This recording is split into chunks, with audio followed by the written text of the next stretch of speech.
Experiences are what mold and shape us into whom we become. Throughout my college career, I've had time to reflect on the type of teacher I have become from my experiences. My first experience helped me understand my learners and how to meet their needs. I learned that not all students learn the same, and so it is important to have different projects available for them. My second experience was to challenge myself as a committed lifelong learner. I decided to teach in another country. I traveled to Cuenca, Ecuador to teach at CDI, a bilingual school. While in Cuenca, Ecuador, I learned many new things. However, I was thrown into an environment that I was not familiar with. There was not as much exposure to technology as we had in the United States. I did not have any smart boards, projectors, or enough computers for my students to work. I had to learn to be flexible and readjust from having limited technology. I learned that instead of always using technology, I can do more hands-on activities for my students for them to meet their end goal.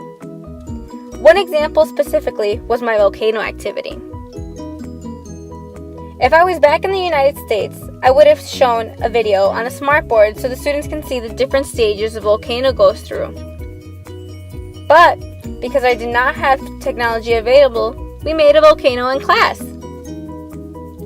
The students were able to use their own hands to develop a volcano and talked about the different parts a volcano has as well. When I began my journey to become an educator, I thought I knew exactly who I was and who I had become. But my experiences helped me grow, and so has my travel. I know that I am someone who self-reflects so I can grow.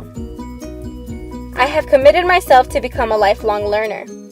I am an educator who works hands-on with her students and takes the time to fulfill their needs with any modifications and adaptations I may need to do.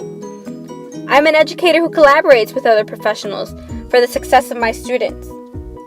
I am an educator who incorporates technology. I am an educator who has committed herself to always reflect towards growing.